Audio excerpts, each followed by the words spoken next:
Criminals are prepared to do anything to receive a lenient sentence or, ideally, to escape responsibility altogether. Yet sometimes their methods seem shocking and abhorrent, even by criminal standards. Today, we want to tell you how the police caught a true master of reincarnation and improvisation.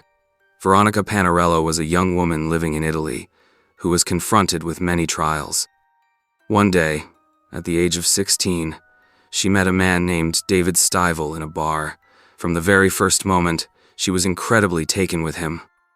He was 4 years older than she was, but the young people got to know each other, quickly discovered many common interests, and started dating despite the fact that the girl was still very young. Only 3 months later, she asked him if they could start a family. Veronica was certain that she wanted a child with him. The young man agreed, and they moved in together. Soon, she learned she was pregnant. In 2006, her son Loris was born. At that time, Veronica was only 17 years old, and her boyfriend was 21. In that period, there was a difficult situation in her family. Veronica was constantly in conflict with her parents, so she often ran away from home, and the birth of an illegitimate child became yet another reason for her parents to criticize her. Nevertheless, despite her young age, Veronica managed to maintain the appearance of a family. Contrary to the expectations of the older generation, everything initially went well. Unfortunately, fate had a cruel blow in store for them, but until that point, the young woman tried her utmost to give the child everything he needed. Later, the couple officially registered their marriage. The young wife and mother became pregnant for a second time and gave birth to a boy, whom she named Diego. Veronica was still partly under her parents' care.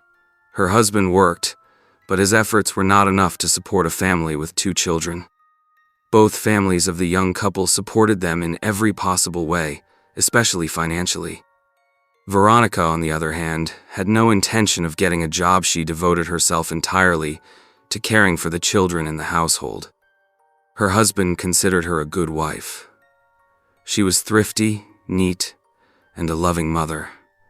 The children grew up, and her relationship with her sons was affectionate.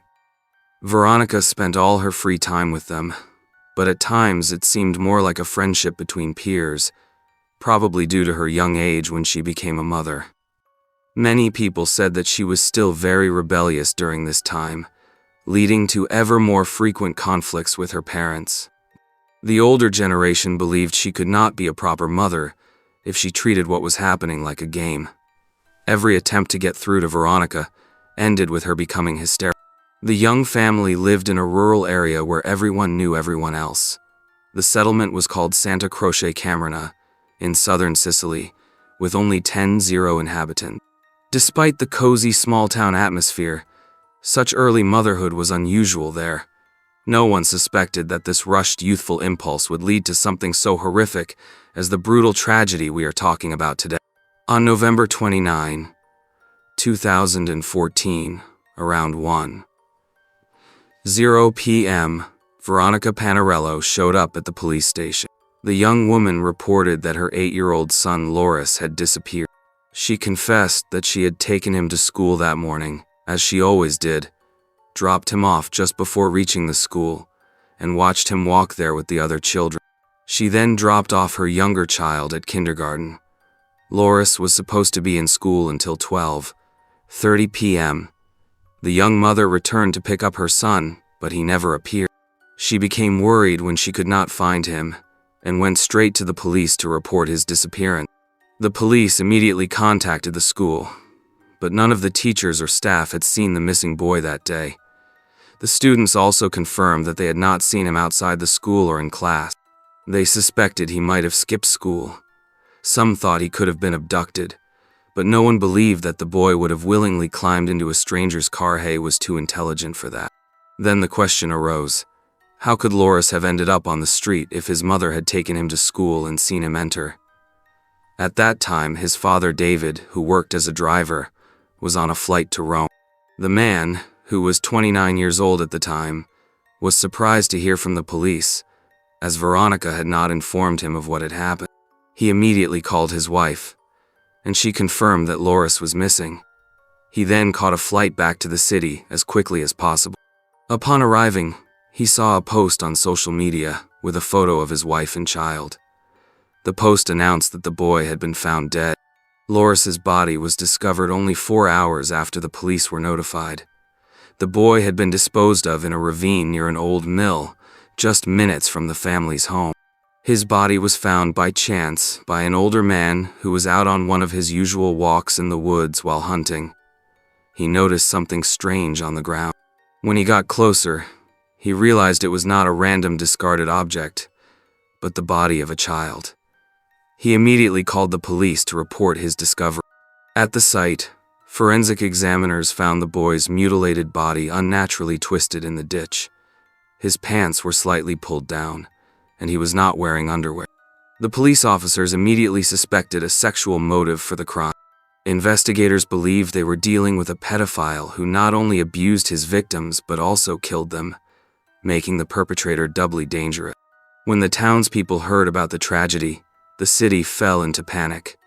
No one could go on living as they had before, because every child could be targeted by a predator on the prowl. News of the murder in the small town spread quickly throughout the country. The story of the victim was featured on major Italian television channels, and it became one of the most significant news stories of 2014, shaking the public. People demanded that the police find the perpetrator and bring him to justice.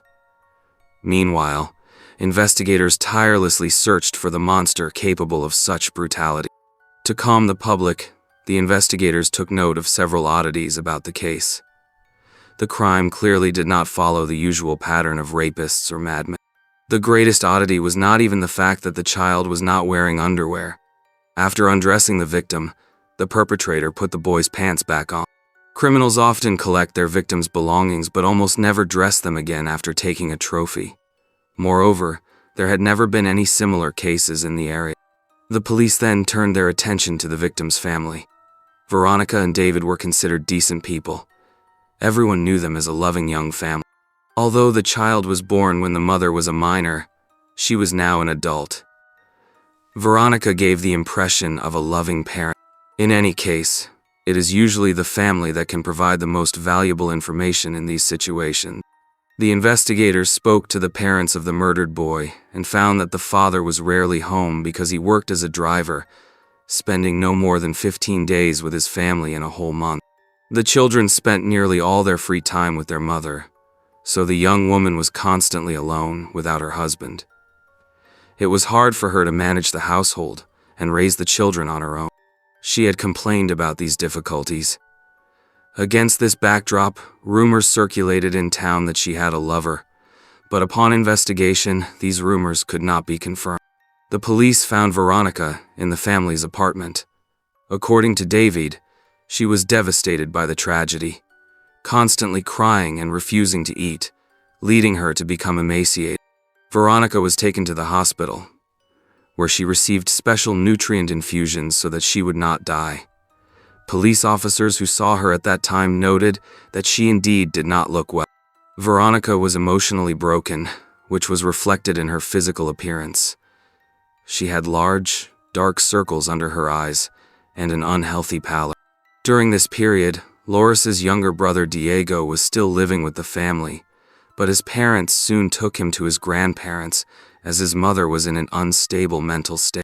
She neglected not only herself but also the needs of her child.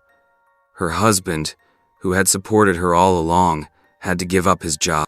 Despite how severely the Stivel family was affected by the loss of their child, the investigators decided to take both parents to the site where Loris's body had been found. They filmed it, hoping this might yield valuable information. In the video, Veronica seems almost like the shadow of a person she was clearly suffering intensely from the loss of her son. Another name on the list of suspects was Orazio Fedone, the older hunter who had discovered the boy's body. The investigators found it suspicious that he had stumbled upon the victim only 4 hours after the missing person report was filed. Naturally, it could have been a coincidence, but they needed to find out how he could have found the body so quickly. They conducted a thorough background check on him but found no link between the hunter and the crime. He passed a lie detector test, had a confirmed alibi for the morning of Loris's disappearance, and his fingerprints and DNA were not on the boy's body. Nevertheless, growing interest in Orazio Fedone led locals to accuse Veronica of having an intimate relationship with his grandson and even with the hunter himself. After meticulous inquiries, Fedone was ultimately cleared of all suspicion, and it turned out that he had indeed discovered the boy by pure chance. It was just unfortunate that he came across the scene only a few hours after the missing person report was filed. The investigators had exhausted all speculation and leads and found no evidence pointing to the perpetrator, so they decided to bring in reinforcements from Rome. The newly involved investigators suspected, after studying the case files, that the mother was involved in her son's disappearance. They immediately pointed to problems in the family relationship. The grandparents told the investigators that the boy had mentioned a strange experiment at school the day before his disappearance. According to the child, his mother had bought plastic cable ties that were supposedly needed for class. The boy mentioned this the day before he disappeared, which seemed suspicious since cable ties are very dangerous and would never be used in school. When the investigators questioned the teachers about the experiment, they learned that there were no such plans and no cable ties would have been needed. Ultimately, the investigators concluded that the boy must have made it up. However, when the forensic medical examiner's report came out, the investigators recalled these items. According to the expert who performed the autopsy, the boy's time of death was between 9:00 a.m. and 10:00 a.m. on the day he went missing. The cause of death was strangulation by a thin foreign object wrapped around his neck. It was highly likely that he was strangled with cable ties. At that time, the investigators assumed there could be a link between the two events. The pathologist believed the child was killed near the spot where his body was found, because the injuries from the fall occurred almost immediately after death, or he had been thrown in alive and died shortly thereafter. The investigators speculated that the child had asked for these cable ties for some reason, making up a story about needing them for school. Then Loris must have had them in his backpack when he went to class. But how did the killer, who ambushed him, know that? It seemed unlikely that the murderer attacked the boy, grabbed his backpack, and found the murder weapon inside. The carabinieri decided that the backpack might provide new clues. They closed off all the landfills where trash from Santa Croce Camerona was taken.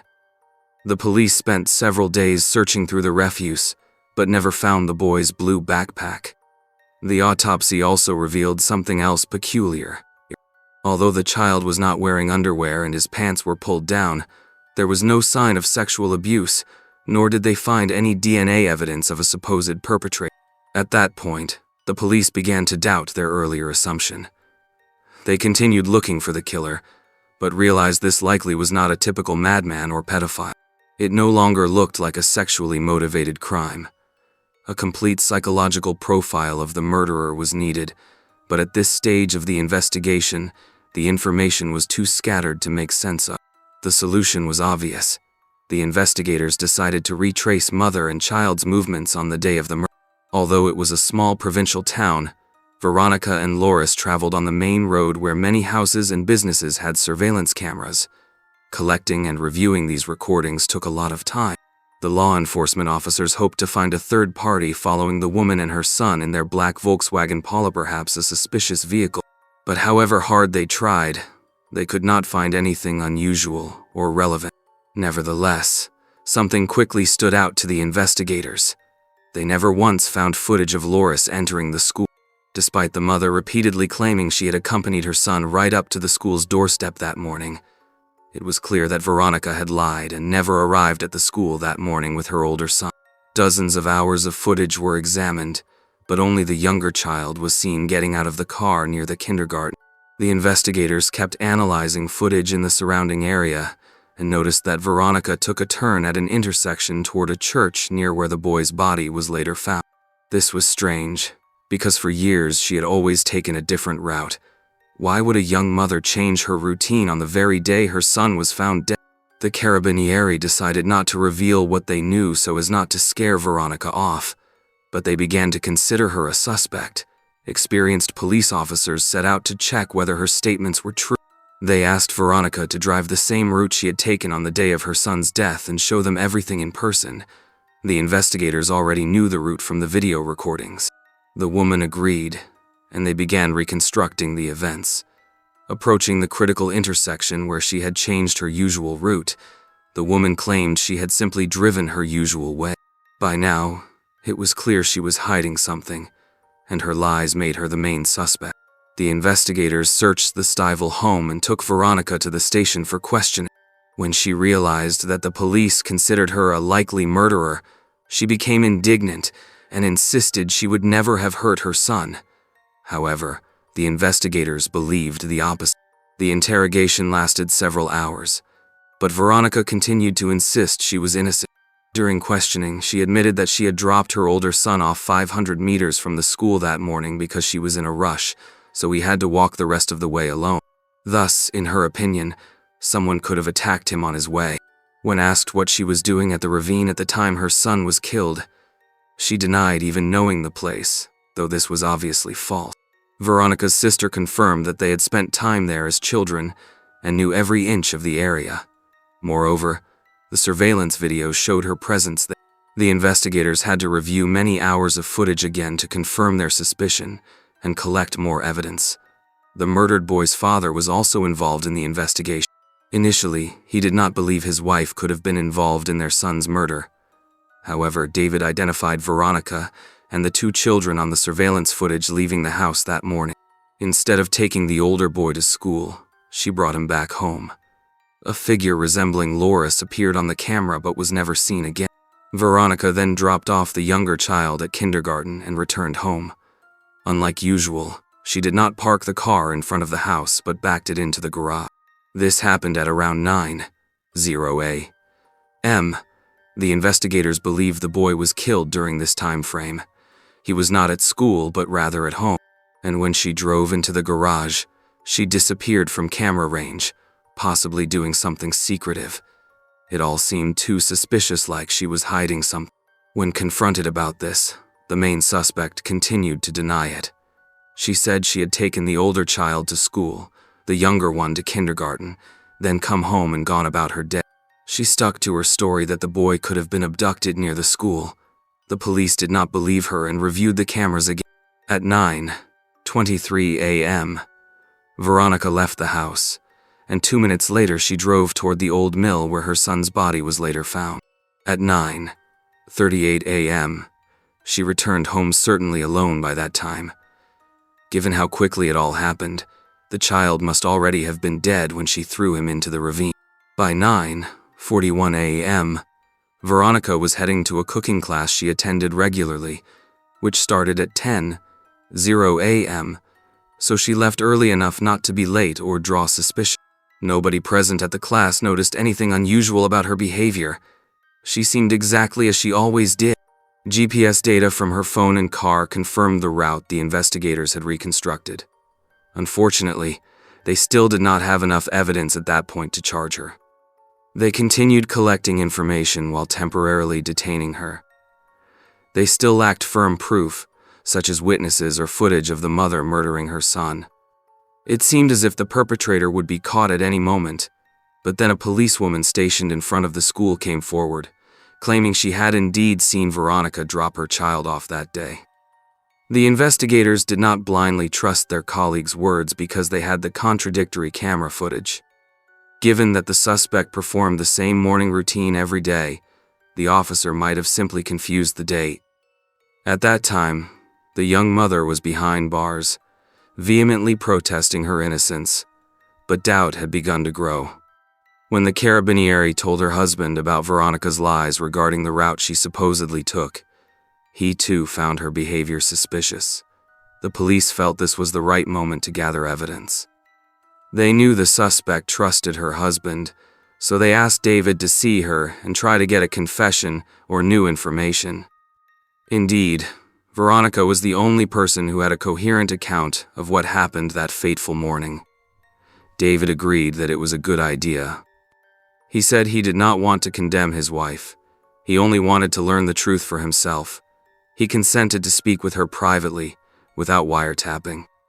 On January 6, 2015, a month after the child's death, David visited his wife. According to Italian law, he technically had no right to be in the prison, but to solve the crime, an exception was made. The meeting was recorded by a prison camera. Veronica did not greet him. Her first question was whether he was carrying a microphone for a sting operation. He denied it and showed her he had nothing on him. Indeed, he had no device. They did not need one because the visit was filmed by prison cameras. The suspect continued to maintain she had nothing to do with the boy's death, sticking to her version of events. Veronica kept repeating the same story to the police, her lawyer, her husband, and her family when they visited her in prison that she had taken her son to school and had no idea what happened next. The investigators could not prove her involvement in the murder. Even her motive was in doubt. Everyone described her as a decent woman who sincerely loved her sons. Of course, there was malicious gossip, but all of it was checked by the investigators and found to be untrue. Veronica really did appear to be a caring mother. The only theory that made sense to the investigators was that she might have been suffering from depression or emotional instability. Indeed, the main suspect's severe depressive condition worsened during her time in prison. The investigation stalled, and soon a new approach emerged. The investigators decided to let the mother say goodbye at her son's grave, hoping it might reveal more information. Veronica was transported there with a convoy of 10 police cars with flashing lights, as if a dangerous madwoman were traveling through the city. A hidden microphone had been placed on the gravestone beforehand, because the officers were sure that if they left the mother alone with her deceased son, she might apologize or confess. Veronica did speak, but not in the way they had expected. She sobbed, prayed, and swore she knew who had done this to her son, and that she would see him punished. This was a complete surprise to the Carabinieri. Then she was put back in the car and taken to her cell. At some point on the journey, the young mother said that being at her son's grave gave her a sort of epiphany, and now she remembered certain aspects of that day that she had not recalled before. Yet she refused to tell the investigators, and instead wanted to speak with her husband again. On November 6, 2015, her husband visited her once more. As before, the meeting was recorded by the prison cameras. This time, the main suspect admitted for the first time that she remembered not taking the boy to school at all on the day he disappeared.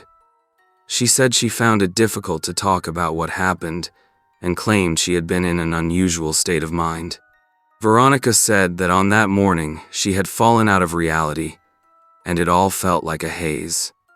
From fragments of memory, she gathered that she took her younger child to kindergarten and then went home, where Loris should have been.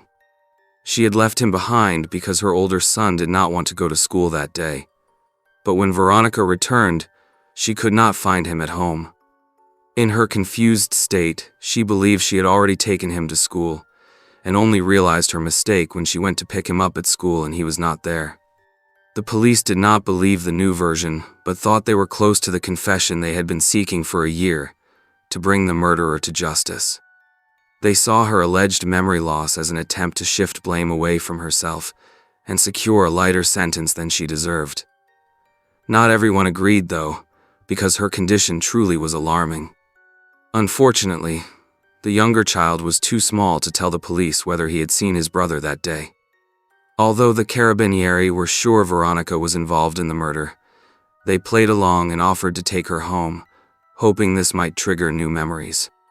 They led her through the rooms exactly as they had been on the day of her son's death.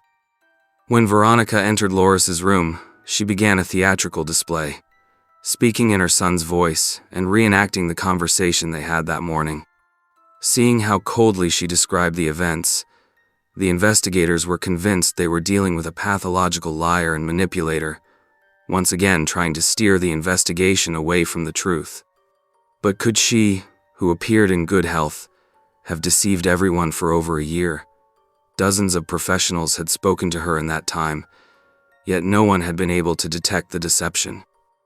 Her lawyer believed she might genuinely suffer from some kind of psychological problem that made this possible. Finally, Veronica offered a new version of events that many people still believe today. Though the police remain unconvinced, it happened exactly as she says. According to her confession, Veronica came home from the kindergarten and began washing the baby's bottles. Her older son did not want to go to school, so she let him stay home all day. Loris was in his room while his mother did housework. She did not hear anything unusual, but at some point, she went to check on him and found his face already blue, with cable ties around his neck. He had been playing with them, trying to put them around his neck. They were connected like a necklace. According to her, his eyes were wide open in terror as he tugged on one end of the cable ties, thinking he could loosen them but actually pulling the noose tight. Veronica knew how they worked but realized they could not be torn by hand. She ran to the kitchen to grab scissors. When she came back and cut the fatal band, the boy showed no signs of life. He was unconscious and not breathing. She claimed she then had a panic attack, grabbed her phone and tried to dial emergency services, but she was shaking so badly that she could not hit the right button. The numbers blurred before her eyes. Then she became convinced that she would be blamed for what had happened, and in her incoherent state, she decided to get rid of her son's body. Later, forensic examinations confirmed that the boy's face and neck showed scratches resembling marks that might have been made by fingernails trying to pull the cable ties off. Unfortunately, they had been pulled so tight that it was impossible to tear them off by hand. Investigators believed that in her panic, the mother might have inadvertently tightened one of the cable ties, fully cutting off his oxygen supply. The police then wanted to clarify the details and possibly trigger more memories. That is why Veronica and David were taken again to the location where Loris's body had been found. There, the mother admitted throwing her son into the ravine, but continued to deny that she had killed him herself. She could not explain why the boy was missing his underwear, a fact that contradicted her story and aroused great suspicion.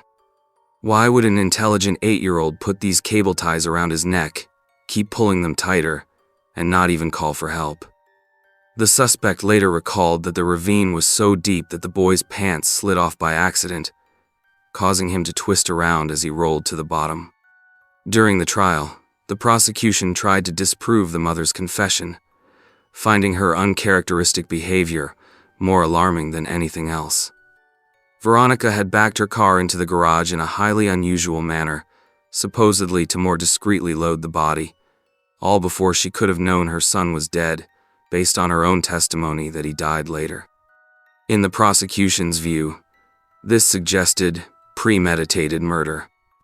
The defense insisted that the mother had not killed the child, and that it was instead a tragic accident, with Veronica simply panicking once she realized the gravity of what had happened. In any case, she removed the body and disposed of it. One of the biggest unanswered questions is why she removed the boy's underwear. Veronica said she simply did not remember. The prosecution believed she wanted to create the appearance of a sexual assault to mislead the investigation. At first, her plan worked. The police were indeed looking for such a perpetrator, but they later realized it was all staged. During the proceedings, an unexpected twist occurred. Veronica claimed that the boy's paternal grandfather, Andrea Stivel, had scolded Loris. Allegedly, she had been having an affair with her husband's father. That day, the child caught them having sex and threatened to tell his father. So in a rage, the grandfather strangled him. Despite this bizarre development, the authorities had to investigate the defendant's claim. They reviewed surveillance footage and found no evidence that any man had entered the house that morning. In the video in which Veronica leaves the house around 9:30 a.m., a dark silhouette is visible in the back seat, but experts concluded it was simply the way light reflected off the car's windows, not a person. Andrea Stivel denied any connection to his grandson's murder and dismissed the allegation of an affair with his daughter-in-law as yet another lie from a disturbed woman. He had a confirmed alibi, and there was no correspondence or even phone calls between these supposed lovers. Nobody believed Veronica's new testimony. Her conduct indicated a mentally unstable person. Everyone who dealt with her, officers and specialists alike, remarked on her bizarre behavior. One of the investigators recalled that during an interrogation, she suddenly began to sing, and that her speech, sometimes calm or loud, would occasionally lapse into unintelligible mumbling and a vacant stare. It was as though Veronica would periodically slip out of reality and pretend to smoke an imaginary cigarette. The defendant's mother testified that Veronica had a history of psychological issues. She had reportedly been sexually abused by friends multiple times at a young age. At age 14, she tried to take her own life by drinking bleach after an argument with her schoolmates. The following year, she attempted to hang herself in a greenhouse. Veronica was treated at a psychiatric clinic. One day, she called her mother and asked her to take her away from there, saying a nurse had allegedly raped her, but this accusation could not be verified, and no one believed her. A psychiatric evaluation concluded that Veronica acted cold-bloodedly and calculatingly, with cruelty. It also showed that she did not have any serious mental disorders that would render her unfit to stand trial. The trial lasted 4 years, repeatedly adjourned and subject to additional investigations. In the end, she was found guilty of premeditated murder and of hiding the body. The judge sentenced her to 30 years in prison. Then another incident occurred. Apparently, the child's grandfather, whom Veronica had accused of the murder, was in the courtroom. Upset about the verdict, Veronica got up and accused him once more of the same absurd things she had been claiming earlier. She was removed from the courtroom and taken back to prison. To this day, Veronica remains in prison, keeping the terrible truth of how an 8-year-old boy died truth we may never fully know. Most of the investigators who worked on the case believe it was no accident but a planned, brutal murder. Presumably, her son did not want to go to school that day, as had happened before. An argument ensued, and in a fit of rage, she strangled him with cable ties, then disposed of the body and removed his underwear to derail the investigation. Because the cable ties were purchased in advance, it seemed all the more sinister and suggested premeditation. The father of the boy later said that his life was ruined overnight because he lost his son, his wife, and his job all at once. He still cannot believe Veronica really killed their child and wonders what reason there could have been. David had never seen his wife be violent toward their children. She had always been a caring mother. Now he tries to keep living for the sake of his younger son, whose upbringing his parents are helping with. Thank you for watching, and take care of yourself.